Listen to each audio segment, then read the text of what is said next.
I'm Todd Johnson, and this is Earlylands in Conversation. I've had the privilege this year of twice visiting Kyiv, Ukraine, and each day in the country only serves to reconfirm for me the unique resilience of the Ukrainian people and their commitment to standing strong in the face of Russia's war on the country and its national identity. While the conflict is certainly never far from the headlines, much of the coverage comes from global media outlets who all too often are beholden to the ever-shifting 24-hour news cycle and the need to be on top of the crisis of the day wherever in the world it may be. However, one media organization that is committed to detailed daily coverage of the war and its impact on Ukraine and Europe to a degree that appears unmatched by any other English-language publication is the Kyiv Independent.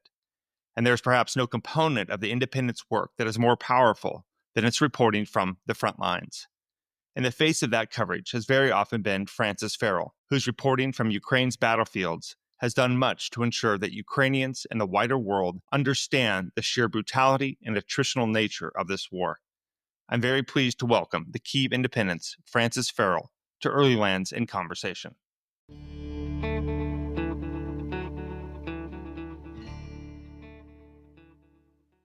Francis, thank you very much for joining us today. We're both sitting in Kyiv on a lovely spring day with considerable anticipation and certainly trepidation about what may unfold in Turkey with the planned talks, if they occur, between Russia and Ukraine. I should remind our listeners that we're recording this on Thursday morning, May 15th. With events moving very quickly as regards Ukraine, we apologize beforehand for any comments or predictions that may be past their sell-by date when you're listening to this on the podcast. However, Francis has joined us today not to talk about the intricacies of high diplomacy, but instead the experience of the typical Ukrainian serviceman or woman on the front line. And I'm sure Francis will agree with me that their experience is far removed from diplomatic meeting rooms. So Francis, again, thank you for taking the time to chat with us today. Hi, Todd. Yeah, good to be here. And definitely ended up being a funny day that we scheduled this conversation. But, if we can talk about high diplomacy as well, if need be, because I think it's always important how that intersects with the battlefield and what's going on along the front line. People sometimes don't even know what a ceasefire could look like on the front line, but that's assuming that there was a possibility of one. And again, I could be proven to be very wrong in the end, but I don't see one coming out of today. Well, I think you and I were together here in Kyiv on Monday night, and we were taking predictions amongst a small crowd of if we thought Putin would show up in Turkey, and I think it was about 95% of people felt like he wouldn't. But the prediction market for these things tend to be a fool's game, I think. What I want to do first, I want to quickly dive into the origin story about the Kyiv Independent and its absolutely critical role in covering the war in Ukraine. But first, I think our listeners would like to hear from you about how you became, in the matter of just a few years, a deeply respected voice in terms of frontline coverage of the war. So could you give us a short walk how you got here? And, you're fairly young, but you've certainly experienced a lot in a relatively short career. So tell us how you got to where you're at today. Yeah, I mean, a lot of it is luck. A lot of it is kind of right place at the right time and kind of just not hesitating about making certain decisions. I'm born and raised in Australia, actually, but my mum is from Hungary, so I do have some connection to this part of the world, I guess. And yeah, I came into journalism kind of not because of journalism, but more because of Ukraine. My academic background is everything that we see now, basically, with post-Soviet geopolitics, Russian politics, Ukrainian politics, international relations, with this focus on this region. And I chose that because of Ukraine in the first place 10 years ago, because I was heading into university wanting to do something that engages with the world, and there was this new war that had broken out inside Europe in a country neighboring the country of one side of my family, and it evoked memories of Hungary's own memory of revolution and occupation. And so I'd lived in Ukraine a little bit before that, traveled a lot in this country, did also study abroad in Russia.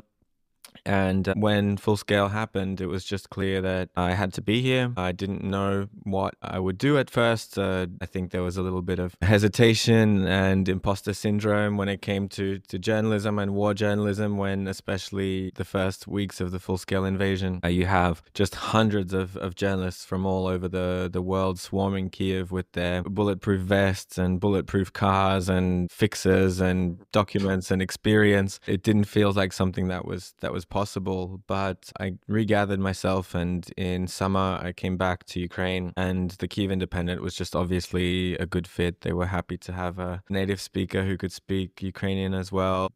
He seemed to be able to write, so let's give him a chance. And the rest is kind of history. I've just been focusing on the battlefield since then, doing these frontline trips mostly, but also analysis, sometimes something political. But it's good to be in a place where you know that your organization is not going to suffer from Ukraine fatigue anytime soon. It's good to be all in, I guess, in that respect.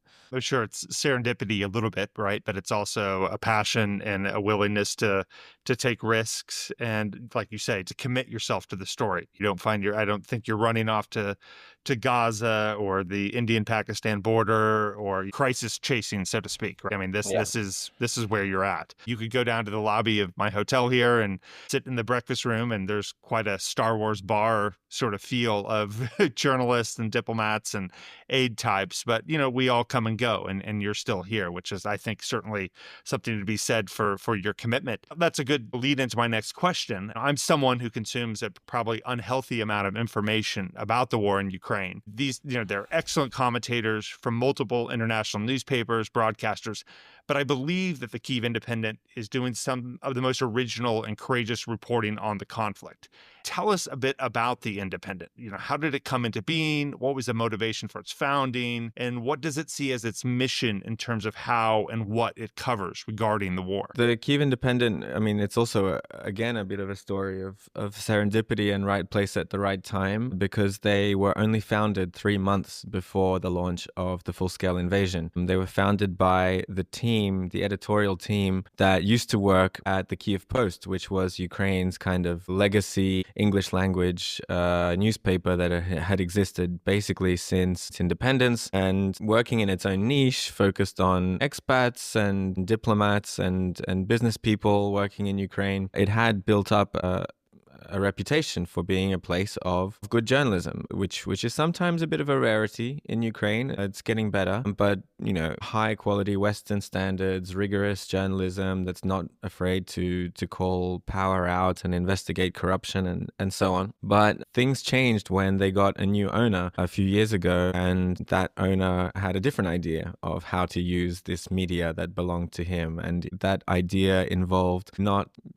I guess, pissing off the people in power too much. He tried to control and end, you could say, the editorial team's editorial independence. They refused. And so one day in November 2021, he came in and just fired everyone and closed down the paper. Again, I wasn't there, but a lot of my colleagues, the people still running the Kyiv Independent now, were there, and they were offered to reapply for their jobs when the paper would be reopened, but under his terms. And basically everyone refused, and they went and set up the Kyiv Independent, and they started with absolutely nothing. They got potentially a few grants to set up operations. They set up this membership Patreon model at the very start, but it was all very, very unstable and quite likely unsustainable potentially. It's very hard to do that kind of thing in Ukraine. But they went for it. They stuck to their guns, at least for a few months, and it was important from the start that they would not let some oligarch buy out their brand. And it was just enough time for them to establish themselves as the Ukrainian English language media with a reputation for good journalism by the time the full-scale invasion was launched in 2022 in February. And since then it has grown several fold over. We've moved offices twice, and now we have a big video department, we have a big war crimes investigations department, and we've gone and done a lot of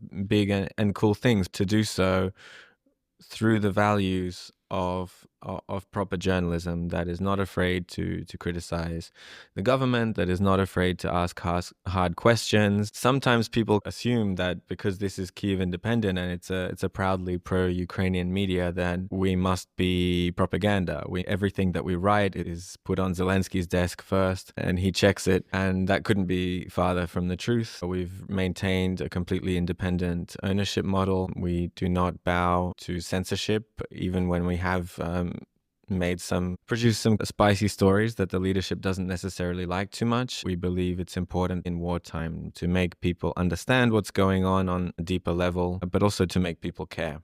I had the privilege of spending some time this week in the newsroom, and there's such a youthful energy in there. Clearly committed young men and women, not all Ukrainians, certainly majority are, but from all corners of the world who are contributing to the cause of strong independent media. So I would highly recommend that anyone listening to the podcast head to the website. I'll certainly put it in the show notes, but also check out some of the video coverage that Francis is talking about, which he has been a part of. It's very gripping. Some of it's quite eye-opening. Most of our listeners are well aware that the war in Ukraine is one characterized by a mix of cutting-edge technology, namely the pervasive use of drones and other modern tools of war, but also an almost First World War-like attritional nature, characterized by enormous casualties and incremental territorial gains. Tell us from your firsthand perspective what this war is like for those who are experiencing it every day on the front lines. It's a tough one, of course, because the war is a huge operation and the Ukrainian military is huge and very diverse. And there are all kinds of different parts of the front line with different levels of intensity. Obviously, now the full-scale war has gone on for over 3 years, and the Ukrainian military looks a lot different than it did back at the beginning, as does the Russian military. Now, as you mentioned, we are existing in this kind of battlefield of contrasts and contradictions where on the surface it does look like, still territory is being held by infantrymen on the ground in trenches and dugouts and basements all across the front line. But now the war is completely dominated by drones. And in general, if we can have a kind of pragmatic description or a pragmatic answer to your question about what does the war look like, it's hard not to begin with drones and talk about what the revolution of drones has done to the battlefield and the experience of being on the battlefield in person. So just to paint a little bit of a picture, of course, when the full-scale invasion started back in 2022, there were not many drones being used, occasionally for reconnaissance. People on both sides quickly realized that was a useful thing to have eyes in the sky. So that would be for correcting artillery fire. And then there were some kind of more expensive strike drones in the air, like the Bayraktar. More or less, fighting in the front line, the main danger was artillery. The main danger was enemy artillery that was being laid across an area. And if you're in that area and it feels like they're aiming at you, you better get your head down. You better find some shelter. And if you need to get somewhere, you better move quickly because there is this lottery of shells flying around you.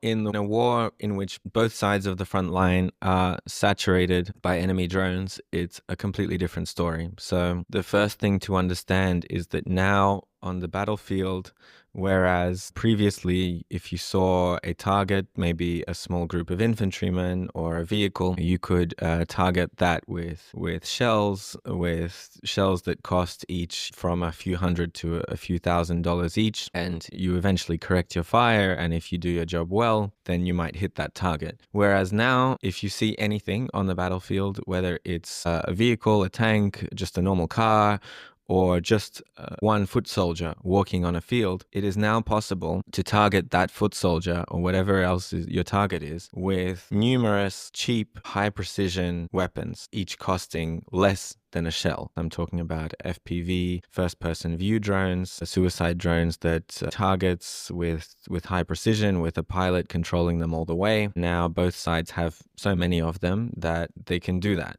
And that's one way of understanding it. Then you can understand it in terms of distance. So if you're on the zero line, you are probably just a few hundred meters away or maybe even less from the And just enemy. for our listeners, the zero line is essentially the front line, correct? It's the very front line. It's, if you imagine World War One, you look over the trench and there's no man's land, and then on the other side of the field is the enemy. That's why it's called zero. And if you're there, everything is looking at you. Enemy drones, enemy artillery. You're probably basically in the deadliest place in the world to be is on that zero line, and your only hope of survival is staying in a dugout for the majority of your time and then coming out if it's absolutely necessary. It's now even difficult to fight out of trenches like this because drones can fly right into those trenches. Normally a trench was a pretty good defense from artillery fire, but with drones, you need to be covering it with nets. If you can be seen, you can be targeted. That danger is still the case, even going back 1 kilometer, 2 kilometers, 3 kilometers, and now drones are getting better at flying further and further, 5 kilometers behind the zero line,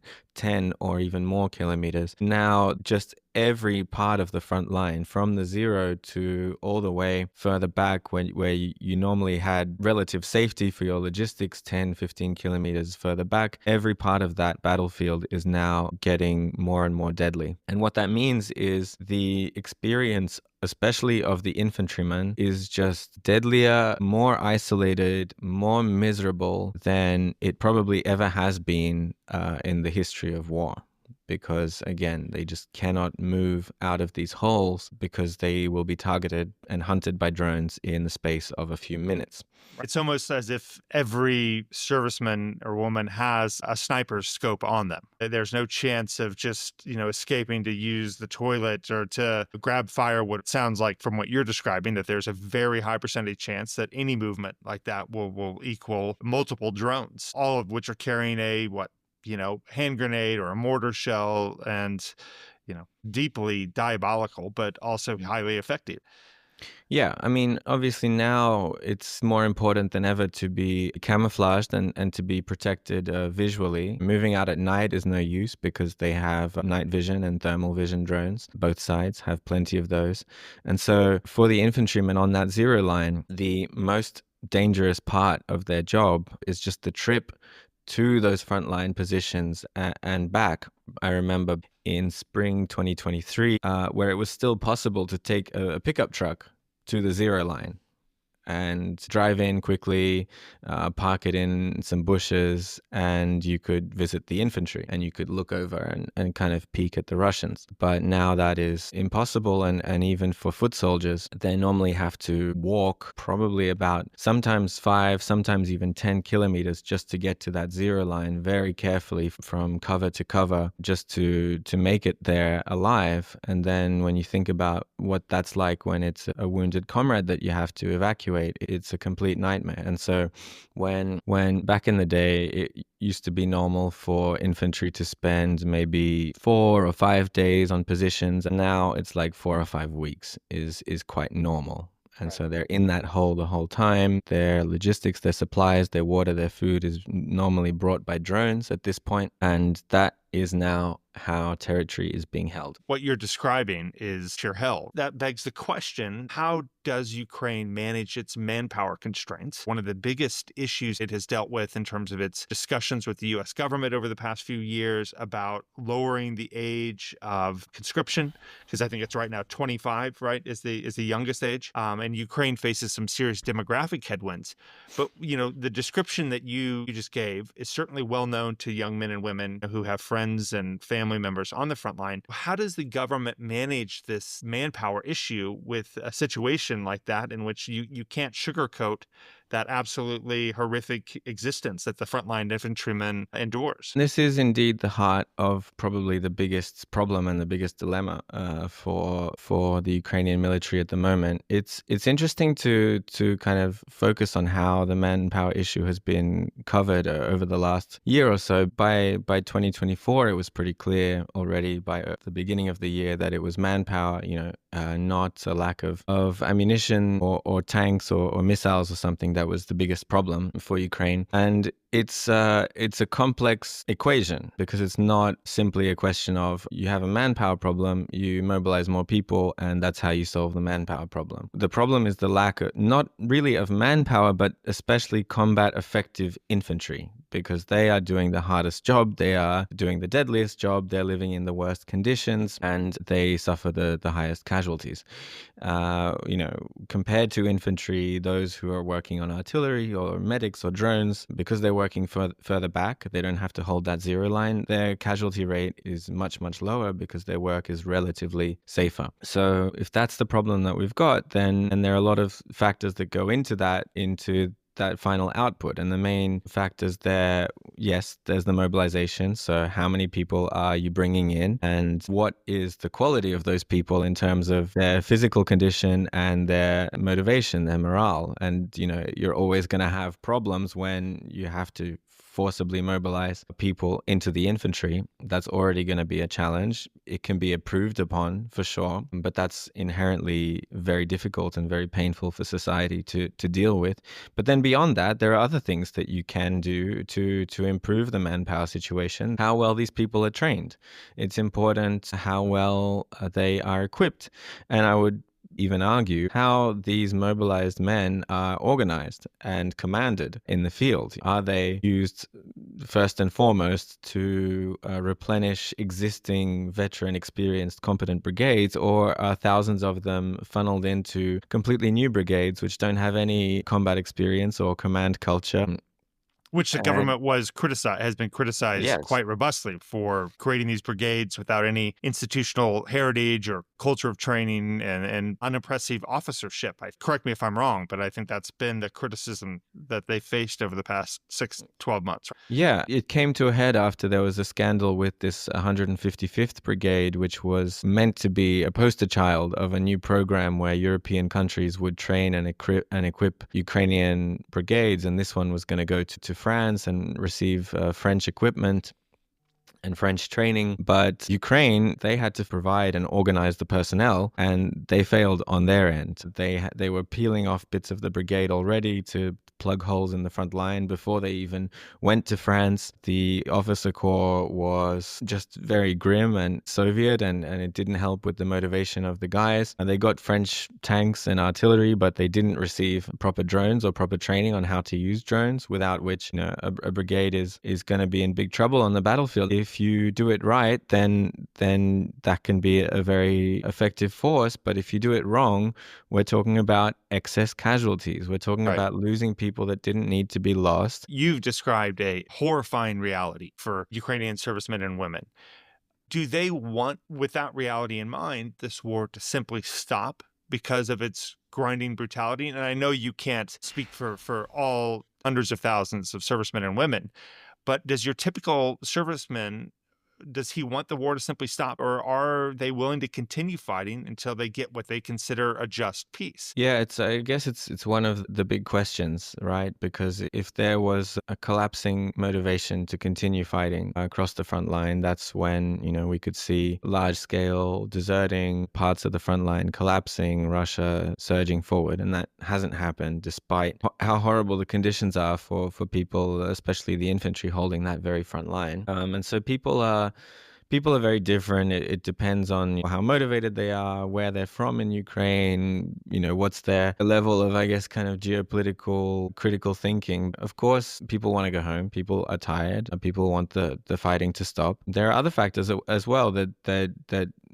give them the resolve they need to keep fighting, which is that they know very well that the alternative to them standing here and holding the line is Russia being able to move forward and pursue its goals of eliminating the independent state of Ukraine. I often meet soldiers whose homes are maybe 50 kilometers away from where the front line is. So there's a very clear understanding is that we stop them here, we hold them here, and as long as we do that, then my home is safe. But if we give up now, then very quickly that home is going to come into the range of glide bombs, of artillery, of drones. And of course, there are other factors, other reasons, like at this point, people feeling so much pain for the comrades, the brothers in arms that they've lost, and understanding that would be a betrayal of them if they just gave up and sued for peace, asked for whatever deal.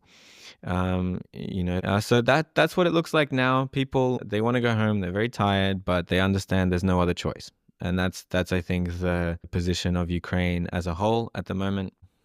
I want to highly commend to everyone your recent video report on your embed with air assault medics and also your embed on the front line in Pokrovsk earlier this year. Let's talk about the craft of being a war reporter, I guess, for lack of a better phrase, in this conflict. You're obviously too young to have reported from Iraq and Afghanistan, but there are surely both parallels but also differences with those conflicts. And among your colleagues, what is the sentiment about how war reporting has changed or stayed the same with this war? Yeah, I mean, I've been lucky, I guess, to meet a few colleagues who have, not in Kyiv Independent, but just in general, who have reported from other wars. You always want to be careful with war reporters and what their real motivation is for doing this job. But they are, of course, very often very brave, amazing people who've gone through all kinds of different conflict environments. And I think the one of the things that makes reporting in Ukraine so weird is that it's, on one hand, it's so accessible. It's easy to literally, and I've done this, like to be taking shelter from glide bombs and FPV drones in the morning, just a few kilometers away from the Russians, and then drive out of there within 40 minutes. You're sitting in a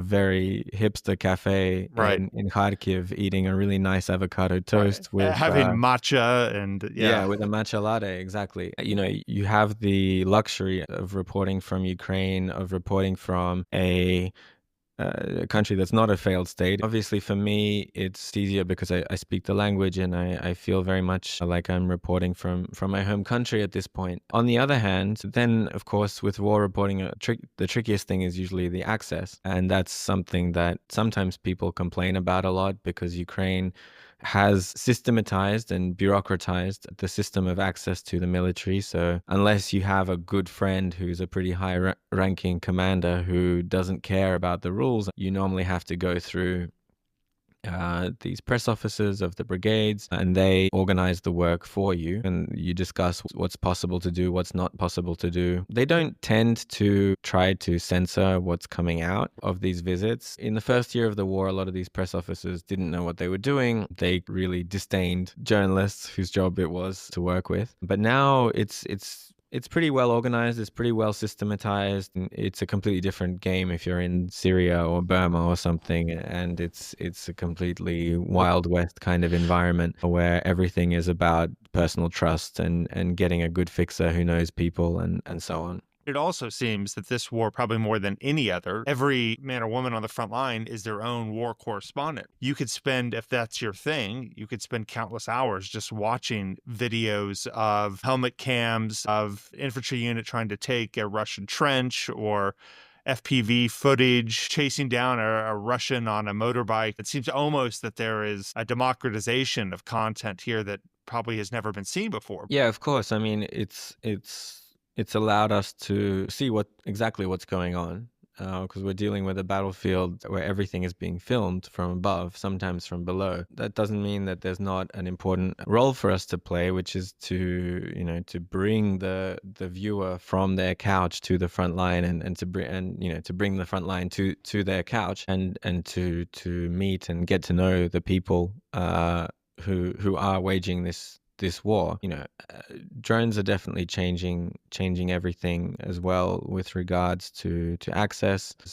Again, a year ago, maybe 2 years ago, definitely it used to be possible, if you had some trust, it used to be possible to work with infantry, but now it's just simply not. You can't go to the zero line. I've discussed it with press officers. The last time I went to infantry was last summer, and that was already touch and go. But now they say, oh, you want to go to the infantry? Okay, like just prepare for a one-way trip, But that's really sad because it means that the people who are doing the hardest and most important job and the conditions which they live in now fade out into the distance, and the war is seen through drone operators, it's seen through artillerymen. It just feels like sometimes to the Western audiences that it's just this constant live stream, constant feed of videos of guns going bam and drones going bzz, and like not really understanding what's going on. I would say that if you want to dispel that, I would again highly recommend that listeners look at your embed with the air assault medics and the young men that they had brought back from the zero line. And no, you're not on the zero line, but you certainly see the effects of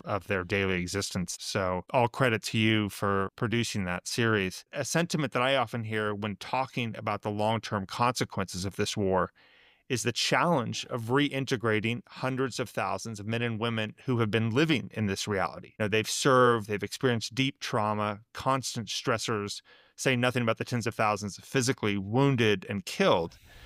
How is the government going to reintegrate them into Ukrainian society? This is not probably in your daily patch of thinking, but the long-term societal consequences of a huge swath of the young people of this country, not young, even young people, up to the late 40s, early mid 50s. That's a pretty common age for your line infantry here. How are they going to reintegrate back into Ukrainian life? It's one of the biggest questions about what will happen post-war. Even quickly, as soon as martial law is ended, you have a lot of mobilized soldiers who will be coming back home, and it's just very difficult to even imagine that reality at this point. To be honest, we obviously see veterans around the place. We see amputees around Kyiv, and there are significant efforts from the state, from NGOs, from like grassroots awareness organizations, working on helping them integrate and helping the civilians who've just been sitting here the whole time, uh, treat them properly and so on. When it comes to the larger scale of the problem that we can truly expect after the end of the fighting, if that ever comes, it's just not something that the country is ready for yet. And it's not something that's possible to even imagine, because when we're talking about, everyone and their own little level of post-traumatic stress disorder that they probably have at this point, it's difficult to even call it post-traumatic stress disorder, because the trauma just continues. It Right. continues every day. And even if you are wounded and you are discharged, you're still probably in touch with your people who are still fighting, still suffering losses. Maybe someone who was missing in action. Maybe someone who's in Russian captivity. It's just completely unprecedented scale and depth of trauma that we can't even comprehend yet, because we don't know what the final scale and depth of it will be by the time everything ends. It's an existential question that will certainly come to the fore. Francis, we're reaching the end here, but a goal of these podcasts is to give our listeners something they can access if they want to learn more about a particular subject. There are already dozens, dare I say, probably approaching hundreds of books on this war. Recommend for us 1 to 2 books that you think really capture the essence of this conflict. And are there any other journalists who you'd highly recommend that we should be looking at on a regular basis? Yeah, it's a good question. Of course, the funny thing about the books on this war is that it seems like almost something that just tends to be dominated by big star Western journalists who have just decided, yeah, it's my time to write a book. Obviously, I'm the one to do it. And so there've been a few that have come out, but they're usually mostly about the early invasion, and they have different levels of how deeply they go. Another big Western journalist that I respect the most, and I think he does the best work, although he's not in Ukraine so much now, is the Wall Street Journal's Yaroslav Trofimov. He's Ukrainian originally himself, and he was doing great work, and his book came out. That's top class. Otherwise, I would maybe look at some Ukrainian authors that have been translated. So like Alexander Mykhed, The Language of War. These are like writer soldiers. Artem Chekh, or another interesting one, and English language version hasn't come out yet, but I know it's on the way, is a book all about the Battle of Bakhmut from all different sides, by a guy who just lives down the road, Miroslav Layuk, and a lot of the characters in that book were people I met as well when I was in that city. For a last little moment of plugging, the Kyiv Independent has its own print edition coming out for the first time ever. It's like a one-off collector's item, big magazine with all different kinds of very colorful and visual stories, looking at the country behind the simple image of Ukraine fighting in all aspects of society. So it's going to go out to print, I think, in less than a month at this point, and you can pre-order that on the Kyiv Independent website. We'll put all of those titles and authors' names in the show notes as well. I want to thank you again for taking the time to chat with us today, and more broadly for the efforts that you are making and your colleagues at the Kyiv Independent are making to keep this story alive and to allow it not to fade, with the 24-hour news cycle. I wish you very well and stay safe, and I hope we can have you back on the podcast soon. Thanks, Ton. It was a pleasure.